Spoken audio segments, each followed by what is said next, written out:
Welcome to Influential Entrepreneurs, bringing you interviews with elite business leaders and experts, sharing tips and strategies for elevating your business to the next level. Here's your host, Mike Saunders.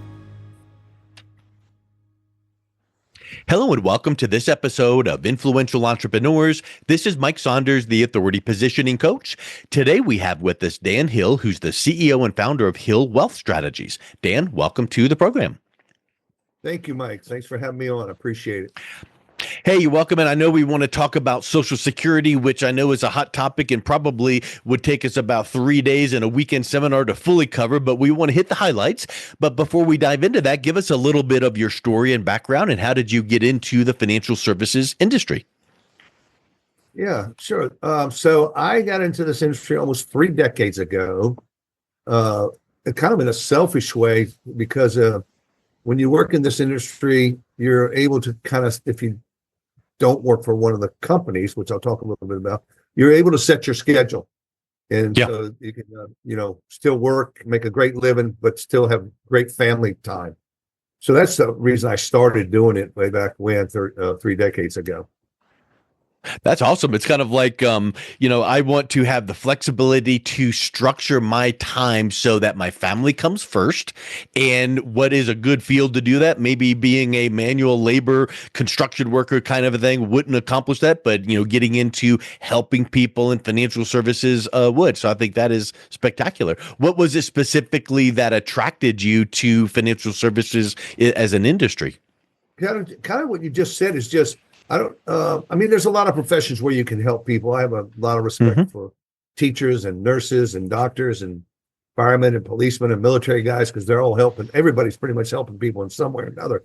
But here's a way that I kind of looked at some of the issues that my dad ran into when he was dealing with some of the big box financial advisor brokerage houses. And I had enough to know that they weren't really steering him in the right direction. And I know how hard my dad worked for his money, so I didn't want to see other people that I know work hard for their money getting taken advantage of and not getting good information and, making good decisions. I hear that so many times that, my family member got taken for a ride, or my family member just struggled and had confusion to get to, the good information. So I want to make sure that my clients never have that problem. And so I hear that so many times, which is just spectacular. So today we want to talk about Social Security. And I think that probably, some of the burning questions people have is, of course, the elephant in the room, is it going to be around? Well, we don't know. I mean, you ask 10 people, you get 27 opinions. But what is your opinion of, is Social Security in danger and can it ever go away? Well, you can never say never. But it's not in danger. The latest statistics have it solvent through 2057, and it's not really that far out of whack.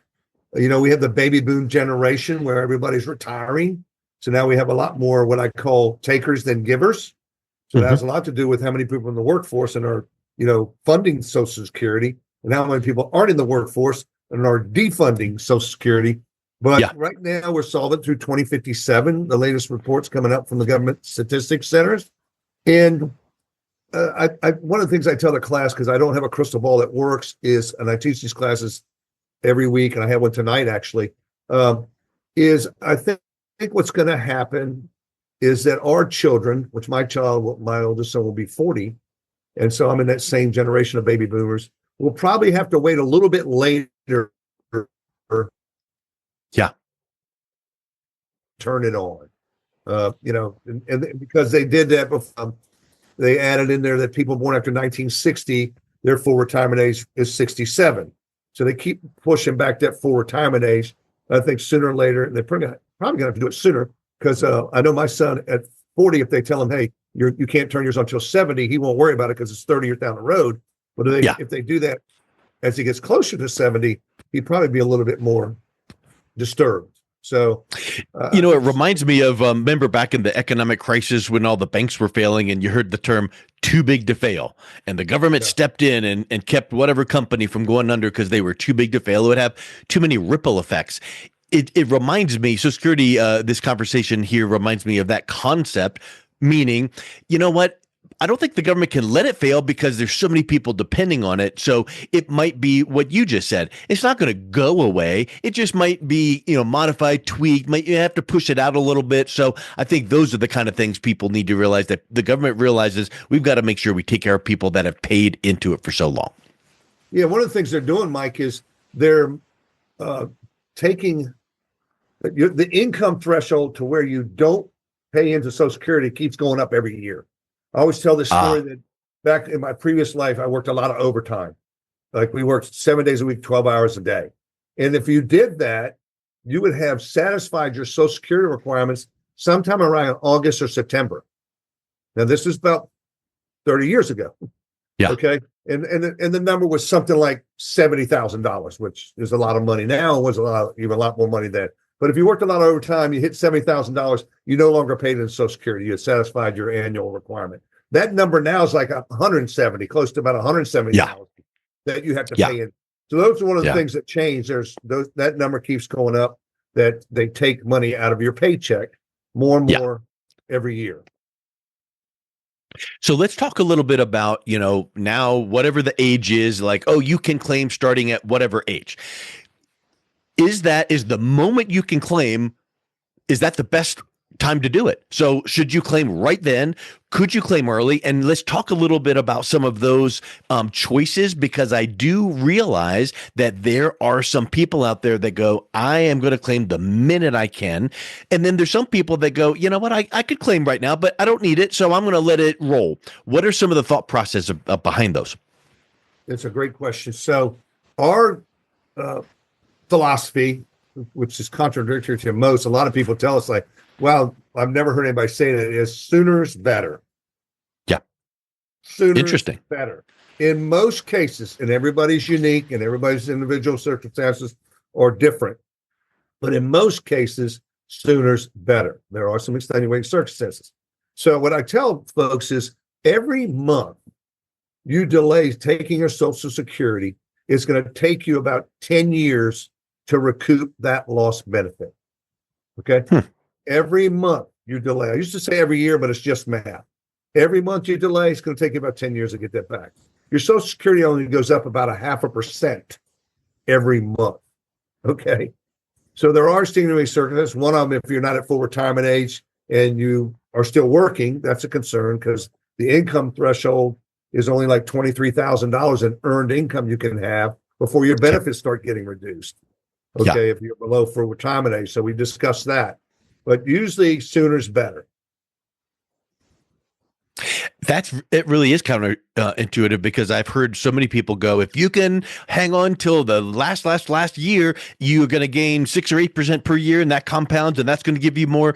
And you're saying, nope, just take it, just get her done, because that calculation there reminds me of how advisors will say, if you took a hit in the market of 10% last year, the market doesn't need to recoup 10% because it needs to recoup like 19% to get you that 10. So it's that same concept in reverse, right? If you take the money, because if you wait, it's going to take a long time to get that. Yeah. And so you have to, I always tell people you have to die on time, because if you die early, you're going to if you live to be 100 like my uncle, you win. But here, one of the things you mentioned earlier is people say, "Oh, I don't need the money, so I'm just not gonna. I'm gonna turn it off." So this was my cousin, 4th of July, family reunion. My cousin's wife says, "Yeah, Johnny's going to turn 65. He's going to retire, but we're not going to start our Social Security." And this is my question to everybody. Oh, okay, that's cool. How are you going to eat? How are you going to eat? Well, we're going to take money out of our IRA. I said, okay. And who can you leave your IRA to? Well, the short answer is anybody, everybody, college, charity, church, whatever. Who can you leave your Social Security to? Only one person, your surviving spouse. And that's only a portion of it. And it depends on whose benefits higher and so on and so forth. So I don't want to get too complicated with it, but most people who say, I don't need the money because we're just going to spend down our IRA, I want to leave my IRA to my granddaughter. My Social Security can only go to my wife if I predecease her. So those people are saying I don't need the money, in most cases, are just taking money out of some other bucket that they could do what I would consider better things with. Yeah, I mean, if you think about it through that lens, you're taking money out of your family member, your heirs' back pocket. Legacy. Yeah. Legacy. Yeah. Interesting. Exactly. I like that approach. Yeah. So now, are there ways to maximize the income? So let's say that you've gone through these calculations with someone and they've said, okay, I see this point at that point. We're going to take Social Security this right here. Boom. Are there ways to maximize it, or is it just you check the box and here's what I get? Yeah. So we run very sophisticated. We have 3 different software programs because not one of them will do everything I like because I'm so OCD. But and I tell people that those printouts are more beneficial to us in the office to do planning than they are to you, because I can show them on a whiteboard in about 120 seconds how to maximize their Social Security. Okay, and it's based on kind of what we already said. It only goes up about 0.5% a month. What's your circumstances? Are you working or not working? Are you full retirement age? Not full retirement age? So the one question I always ask people is, I need to know the answer to one question, and I will tell you the exact day to start your Social Security. What is that question I need to know the answer to? And they look around, and every once in a while, oh, when are we going to die? Exactly. Yeah. Tell me when you're going to die, and I'll tell you when you should start. But we don't know when we're going to die, right? Yeah. So I kind of just put that in respect. So I always tell them, in order to maximize it, if you delay, you have to die on time. Because Social Security has their own mortality table, separate and distinct from the Internal Revenue Service's requirement of distribution table. And typically, the math is always, it's going to take you about 10 years to recoup the delayed benefit. Like I said, even if you stop 1 month, you don't take 1 month, you don't take 1 year, you don't take 5 years, you wait till full retirement age, you delay it to your 70. Okay, if you delay it to your 70, and now you have to you won't see a benefit till you're 80, because you have to recoup all the money you didn't take from 62 to 70, which is probably in excess of $100,000 or more. Now I have to make back that $100,000 before I actually benefit from delaying. Yeah. And so that, and then the other thing I tell people is, when do you want money? When do you want more money? When you're 70 or when you're 65? Okay. To steal it from one of my coaches, we call those the go-go years. I want more money up front when I'm ready to go, now that I've retired, not when I'm 80 years old and I'm ready, I'm in the no-go mode. Yeah. I think people don't think that way. And that is so enlightening, because let's just pick the number 2,500. Let's say someone was going to get $2,500 at the earliest age, and do you want this starting, as soon as possible, 2,500? You go, oh no, I'm going to wait until whatever so I can get 2,900. Well, that's fine and good, but then 2,500 did not come to your back pocket this month, next month, the next month, the next month, the next month. So all of a sudden, here's thousands and tens of thousands of dollars that didn't come to you, so that you can get $300 extra next year or 2 years from now. Right. Interesting. Yeah, and if you finish that math that you're doing right there, Mike, it comes out to about 10 years. It might be 9, 8, 9. It might be 12, 13, but average is 10 years to recoup the lost benefit. So I love that. I think that's a big star by that concept, and I think that just shows the way that you approach things is fresh. It seems to me like with anything, like you put numbers in a computer and you're like, okay, here's your spit out and report. You can't ever do that, because like you said, everyone's different. Are there opportunities within decisions, like once you've decided when you're going to claim, like right now, take it? Are there other decisions that would help maybe get a little bit more that you might not have expected? Like, as an example, I've heard that some people go, oh my word, I had no clue that I could get Social Security benefits from my spouse that I divorced a handful of years ago. Or, oh, my special needs kid, does that give me more benefit? What are some things that way that people might not think about off the cuff? Well, one of the ones that we usually have a person or two in class talking about divorced spousal benefits, okay, and aren't familiar with those. Or an interesting story that just came to mind, because the divorced spousal benefits are pretty easy. You got to be married at least 10 years. We had a lady in class that, and that's all she came to find out. And she goes, oh my gosh, I got divorced at 9 years in like 9 months. And I said, well, you needed to hang in there, 3 more months, and you would be eligible for divorced spouse benefits. Okay. So The other one is survivor benefits. There's this quirky rule about survivor benefits. So this is my least favorite topic because it means someone has left us. Yeah. Someone's passed away. So now you can start collecting your survivor benefits as early as age 60 or 50 if you're disabled. Okay. And then they're reduced because you started early. Anytime you start early, divorce, spousal, survivor, your benefit is always reduced because you're starting early. Okay. Because it's just a time value calculation that you're going to die out here. So if I start at 62, I'm going to get 5 more years than if I start at 67. So you get a little bit less. It's just math. But survivor benefit has a quirky rule. We had a lady come to class that said, I heard that if I get remarried before I'm 60, I'll lose my survivor benefit. And we said, that is correct. So that's a really quirky rule because all you have to do is wait till you turn 60 and then you can get remarried and you won't lose your survivor benefit. So interesting. I don't know where they come up with these things, but that's the rule. So we just report the news, so to speak. But, right. Don't shoot the messenger. One of my classes called me the other day about paying off his student loan for his kids. And he said, Danny, by the way, thank you for telling us about spousal benefits because we didn't know. So this was a case where the wife, didn't work that much. So her benefit wasn't that great. She wasn't working anymore. So she started at 62. Okay. Tim waited, till he was 65. And he retired at 65 and he started taking his benefit. And then I said, okay, so when he had come to me, he'd already started. I said, did your wife apply for her spousal benefits now? He said, what are you talking about? I said, well, now that you've applied for your benefit, your wife is eligible for spousal benefits. And spousal benefits are 50% of the spouses.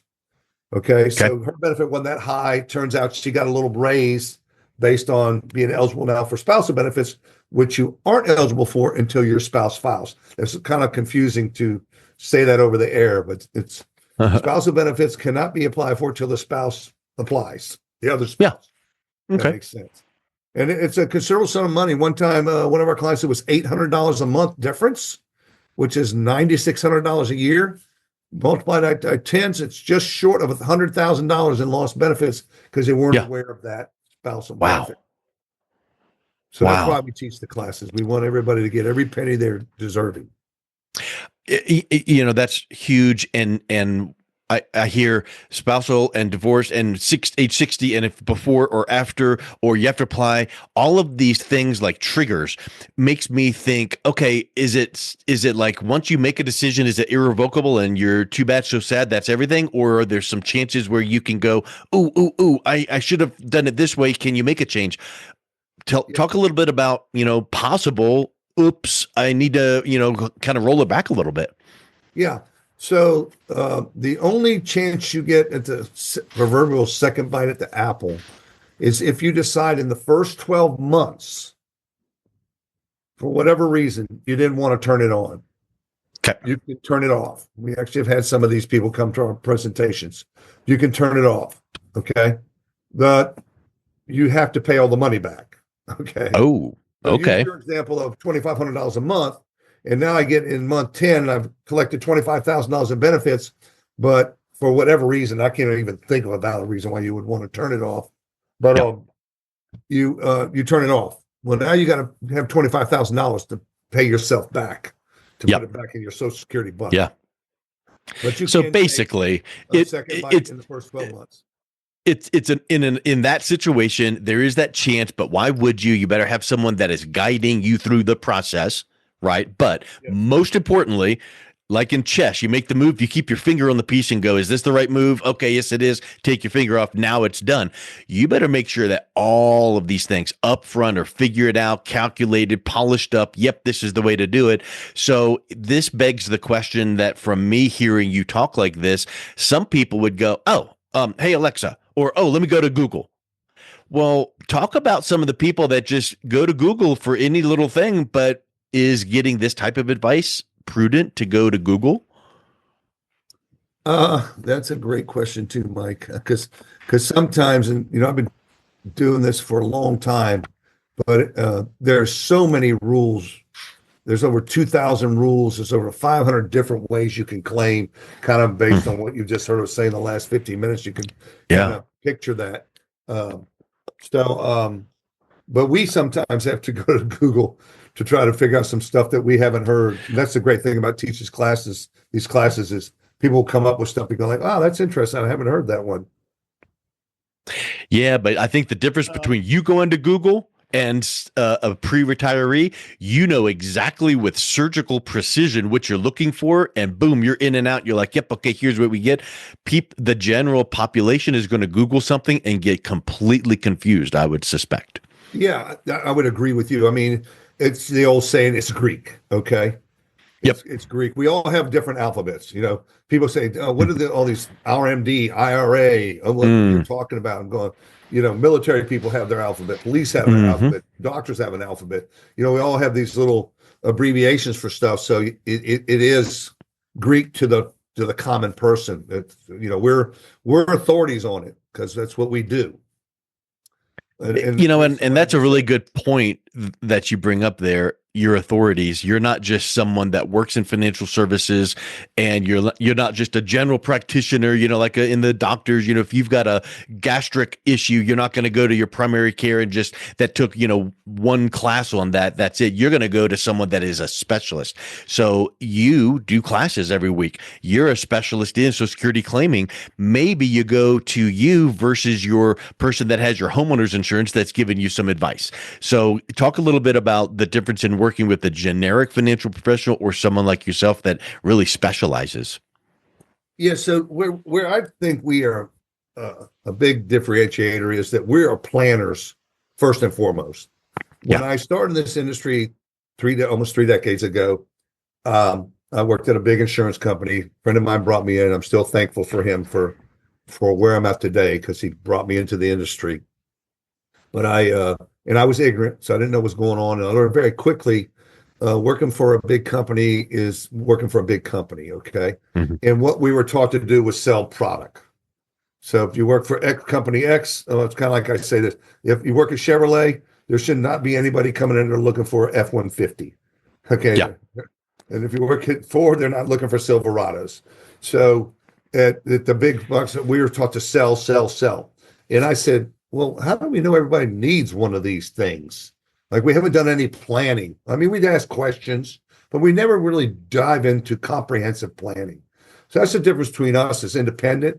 We're not beholden to anybody or any firms or any mutual fund companies. We're only beholden to our clients.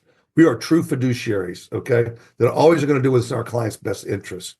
And when you work for a company, you're kind of handcuffed in, this is what we have to offer, and this is what everybody's going to get. So I think that's the difference between us and big is that we are comprehensive planners.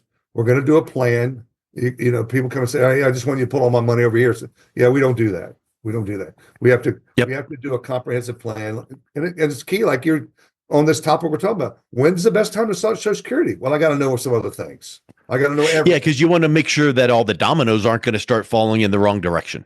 Yes, exactly. Awesome. Well, Dan, you brought up some really.